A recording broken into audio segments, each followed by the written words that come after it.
গুড় কিন্তু এক মুহূর্তেই তৈরি হয়ে যায় না, এটার পিছনে লাগে ধৈর্য, এটার পিছনে লাগে সময় এবং মানুষের যত্ন।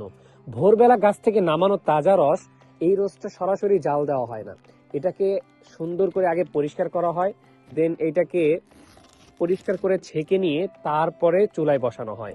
এরপরে আস্তে আস্তে মৃদুভাবে জাল দেওয়া হয়, কারণ বেশি জাল মানেই চুলার এই জালের কারণে গুড়ের স্বাদ নষ্ট হয়ে যেতে পারে।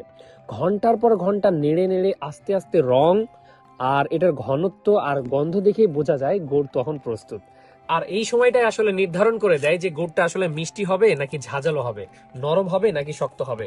বাজারে অনেক রকম গুড় পাওয়া যায়, যেইগুলো আসলে দেখতে একই রকম হলে স্বাদ ভিন্ন হয়, কারণ যেই গুড়টা আসল প্রক্রিয়ায় বানানো হয় সেই গুড়টাই খাঁটি হয়। আর আমাদের এই গুড়গুলো একদম নিয়মতান্ত্রিক ভাবে খাঁটি প্রক্রিয়ায় তৈরি করা খাঁটি ফুডসের পাটালি গুড়। যদি আপনারা এই গুড়টা পেতে চান তাহলে অবশ্যই অর্ডার নাও বাটনে ক্লিক করে অর্ডারটা কনফার্ম করে ফেলুন, অথবা আমাদের ওয়েবসাইট ভিজিট করতে পারেন www.khantifoods.com।